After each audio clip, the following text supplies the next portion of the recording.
आप सभी को राधे राधे और आप सभी का बहुत बहुत स्वागत है मेरी YouTube चैनल ज्ञान धारा में। आज हम जानेंगे भगवान श्री गणेश का बहुत ही शक्तिशाली मंत्र, जिस मंत्र का जाप करने से भगवान गणेश जी प्रसन्न होते हैं और भक्तों की सभी मनोकामनाएं पूरी करते हैं। तो आइए जानते हैं। ओम एकदंताय विद्महे वक्रतुंडाय धीमहि तन्नो दन्ति प्रचोदयात्। ओम एकदंताय विद्महे वक्रतुंडाय धीमहि तन्नो दन्ति प्रचोदयात्। ओम एकदंताय विद्महे वक्रतुंडाय धीमहि तन्नो दन्ति प्रचोदयात्। ओम एकदंताय विद्महे वक्रतुंडाय धीमहि तन्नो दन्ति प्रचोदयात्। ओम एकदंताय विद्महे वक्रतुंडाय धीमहि तन्नो दन्ति प्रचोदयात्। ओम एकदंताय विद्महे वक्रतुंडाय धीमहि तन्नो दन्ति प्रचोदयात्। ओम एकदंताय विद्महे वक्रतुंडाय धीमहि तन्नो दन्ति प्रचोदयात्। ओम एकदंताय विद्महे वक्रतुंडाय धीमहि तन्नो दन्ति प्रचोदयात्। ओम एकदंताय विद्महे वक्रतुंडाय धीमहि तन्नो दन्ति प्रचोदयात्। ओम एकदंताय विद्महे वक्रतुंडाय धीमहि तन्नो दन्ति प्रचोदयात्। ओम एकदंताय विद्महे वक्रतुंडाय धीमहि तन्नो दन्ति प्रचोदयात्। ओम एकदंताय विद्महे वक्रतुंडाय धीमहि तन्नो दन्ति प्रचोदयात्। ओम एकदंताय विद्महे वक्रतुंडाय धीमहि तन्नो दन्ति प्रचोदयात्। ओम एकदंताय विद्महे वक्रतुंडाय धीमहि तन्नो दन्ति प्रचोदयात्। ओम एकदंताय विद्महे वक्रतुंडाय धीमहि तन्नो दन्ति प्रचोदयात्। ओम एकदंताय विद्महे वक्रतुंडाय धीमहि तन्नो दन्ति प्रचोदयात्। ओम एकदंताय विद्महे वक्रतुंडाय धीमहि तन्नो दन्ति प्रचोदयात्। ओम एकदंताय विद्महे वक्रतुंडाय धीमहि तन्नो दन्ति प्रचोदयात्। ओम एकदंताय विद्महे वक्रतुंडाय धीमहि तन्नो दन्ति प्रचोदयात्। ओम एकदंताय विद्महे वक्रतुंडाय धीमहि तन्नो दन्ति प्रचोदयात्। ओम एकदंताय विद्महे वक्रतुंडाय धीमहि तन्नो दन्ति प्रचोदयात्। ओम एकदंताय विद्महे वक्रतुंडाय धीमहि तन्नो दन्ति प्रचोदयात्। ॐ एकदन्ताय विद्महे वक्रतुण्डाय धीमहि तन्नो दन्ती प्रचोदयात्। ॐ एकदन्ताय विद्महे वक्रतुण्डाय धीमहि तन्नो दन्ती प्रचोदयात्। ॐ एकदन्ताय विद्महे वक्रतुण्डाय धीमहि तन्नो दन्ती प्रचोदयात्। ॐ एकदन्ताय विद्महे वक्रतुण्डाय धीमहि तन्नो दन्ती प्रचोदयात्। ॐ एकदन्ताय विद्महे वक्रतुण्डाय धीमहि तन्नो दन्ती प्रचोदयात्। ॐ एकदन्ताय विद्महे वक्रतुण्डाय धीमहि तन्नो दन्ती प्रचोदयात्। ॐ एकदन्ताय विद्महे वक्रतुण्डाय धीमहि तन्नो दन्ती प्रचोदयात्। ॐ एकदन्ताय विद्महे वक्रतुण्डाय धीमहि तन्नो दन्ती प्रचोदयात्। ॐ एकदन्ताय विद्महे वक्रतुण्डाय धीमहि तन्नो दन्ती प्रचोदयात्। ॐ एकदन्ताय विद्महे वक्रतुण्डाय धीमहि तन्नो दन्ती प्रचोदयात्। ॐ एकदन्ताय विद्महे वक्रतुण्डाय धीमहि तन्नो दन्ती प्रचोदयात्। ॐ एकदन्ताय विद्महे वक्रतुण्डाय धीमहि तन्नो दन्ती प्रचोदयात्। ॐ एकदन्ताय विद्महे वक्रतुण्डाय धीमहि तन्नो दन्ती प्रचोदयात्। ॐ एकदन्ताय विद्महे वक्रतुण्डाय धीमहि तन्नो दन्ती प्रचोदयात्। ॐ एकदन्ताय विद्महे वक्रतुण्डाय धीमहि तन्नो दन्ती प्रचोदयात्। ॐ एकदन्ताय विद्महे वक्रतुण्डाय धीमहि तन्नो दन्ती प्रचोदयात्। ॐ एकदन्ताय विद्महे वक्रतुण्डाय धीमहि तन्नो दन्ती प्रचोदयात्।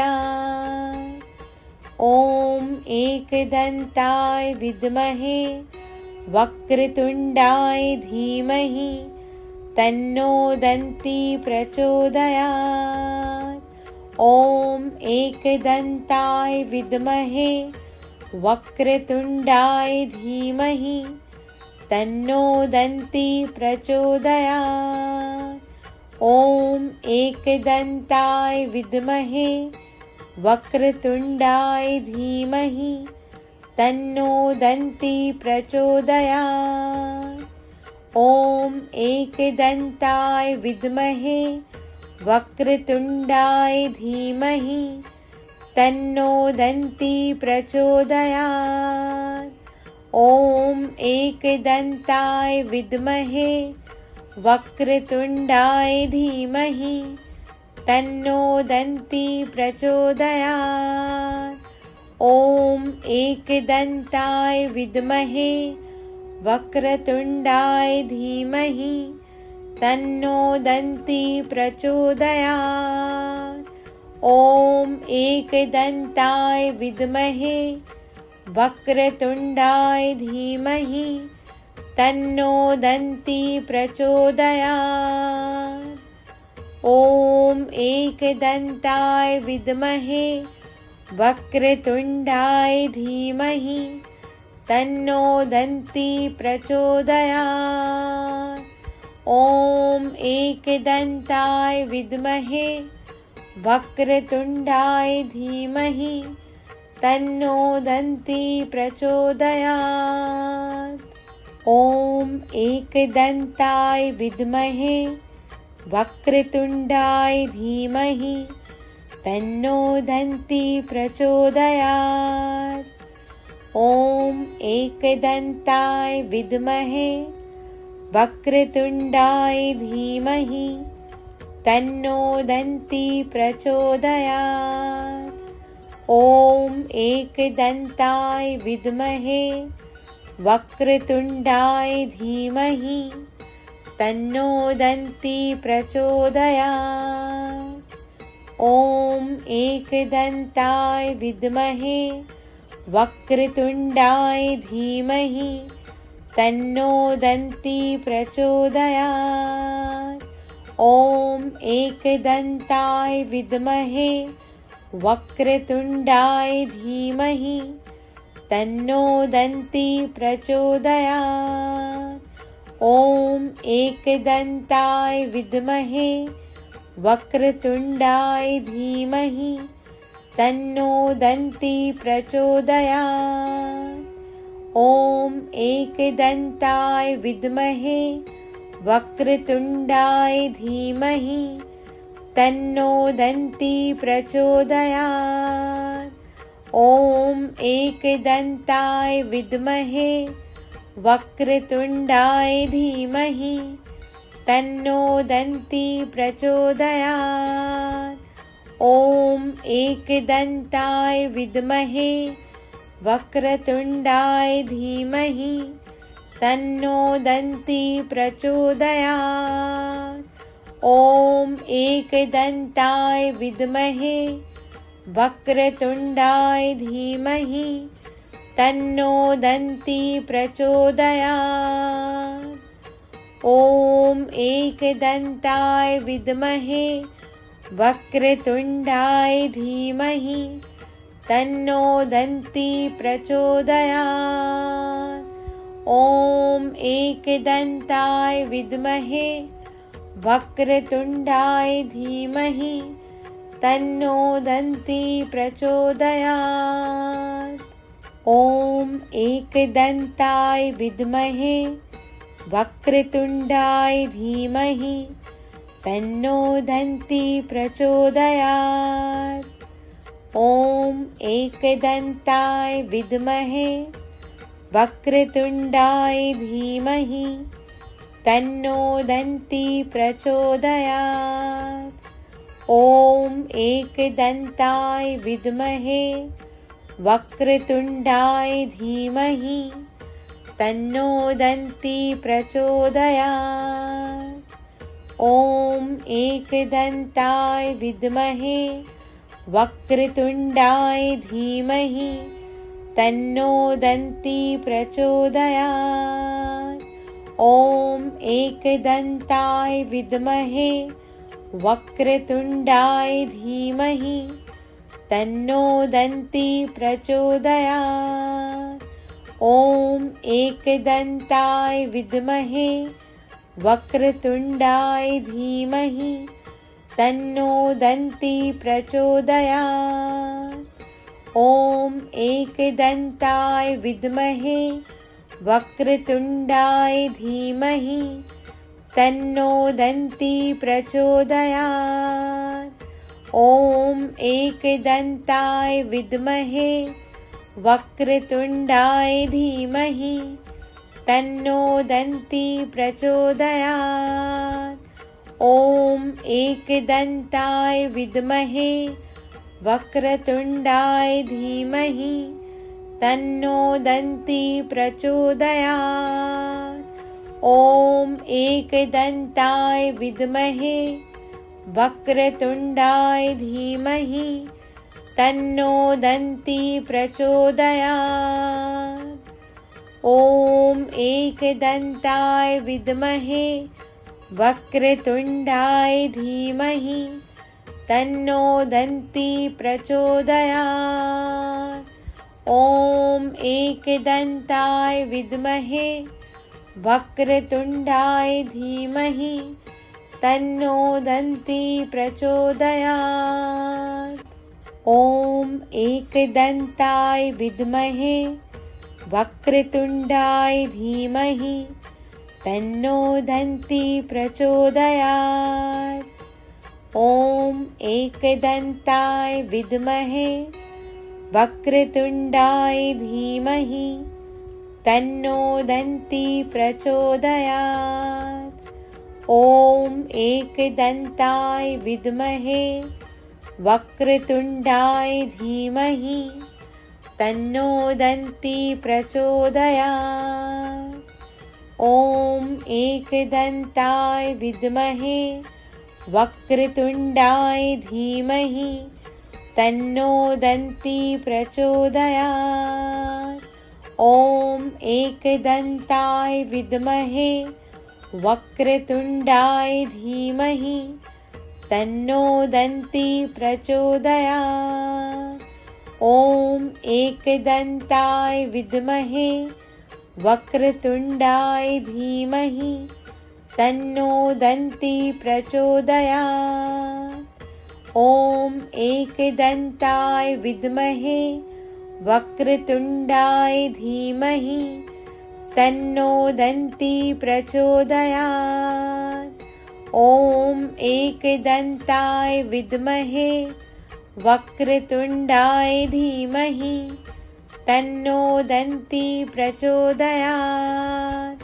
ॐ एकदन्ताय विद्महे वक्रतुण्डाय धीमहि तन्नो दन्ती प्रचोदयात्। ॐ एकदन्ताय विद्महे वक्रतुण्डाय धीमहि तन्नो दन्ती प्रचोदयात्। ॐ एकदन्ताय विद्महे वक्रतुण्डाय धीमहि तन्नो दन्ती प्रचोदयात्।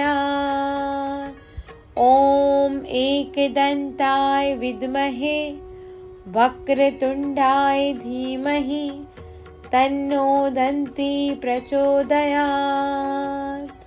ॐ एकदन्ताय विद्महे वक्रतुण्डाय धीमहि तन्नो दन्ती प्रचोदयात्। ॐ एकदन्ताय विद्महे वक्रतुण्डाय धीमहि तन्नो दन्ती प्रचोदयात्। ॐ एकदन्ताय विद्महे वक्रतुण्डाय धीमहि तन्नो दन्ती प्रचोदयात्। ॐ एकदन्ताय विद्महे वक्रतुण्डाय धीमहि तन्नो दन्ती प्रचोदयात्। ॐ एकदन्ताय विद्महे वक्रतुण्डाय धीमहि तन्नो दन्ती प्रचोदयात्। ॐ एकदन्ताय विद्महे वक्रतुण्डाय धीमहि तन्नो दन्ती प्रचोदयात्। ॐ एकदन्ताय विद्महे वक्रतुण्डाय धीमहि तन्नो दन्ती प्रचोदयात्। ॐ एकदन्ताय विद्महे वक्रतुण्डाय धीमहि तन्नो दन्ती प्रचोदयात्।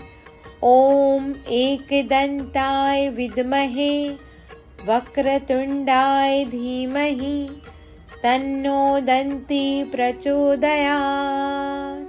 ॐ एकदन्ताय विद्महे वक्रतुण्डाय धीमहि तन्नो दन्ती प्रचोदयात्। ॐ एकदन्ताय विद्महे वक्रतुण्डाय धीमहि तन्नो दन्ती प्रचोदयात्। ॐ एकदन्ताय विद्महे वक्रतुण्डाय धीमहि तन्नो दन्ती प्रचोदयात्। ॐ एकदन्ताय विद्महे वक्रतुण्डाय धीमहि तन्नो दन्ती प्रचोदयात्। ॐ एकदन्ताय विद्महे वक्रतुण्डाय धीमहि तन्नो दन्ती प्रचोदयात्। ॐ एकदन्ताय विद्महे वक्रतुण्डाय धीमहि तन्नो दन्ती प्रचोदयात्। ॐ एकदन्ताय विद्महे वक्रतुण्डाय धीमहि तन्नो दन्ती प्रचोदयात्। ॐ एकदन्ताय विद्महे वक्रतुण्डाय धीमहि तन्नो दन्ती प्रचोदयात्। ॐ एकदन्ताय विद्महे वक्रतुण्डाय धीमहि तन्नो दन्ती प्रचोदयात्। ॐ एकदन्ताय विद्महे वक्रतुण्डाय धीमहि तन्नो दन्ती प्रचोदयात्। ॐ एकदन्ताय विद्महे वक्रतुण्डाय धीमहि तन्नो दन्ती प्रचोदयात्। ॐ एकदन्ताय विद्महे वक्रतुण्डाय धीमहि तन्नो दन्ती प्रचोदयात्। ॐ एकदन्ताय विद्महे वक्रतुण्डाय धीमहि तन्नो दन्ती प्रचोदयात्। ॐ एकदन्ताय विद्महे वक्रतुण्डाय धीमहि तन्नो दन्ती प्रचोदयात्।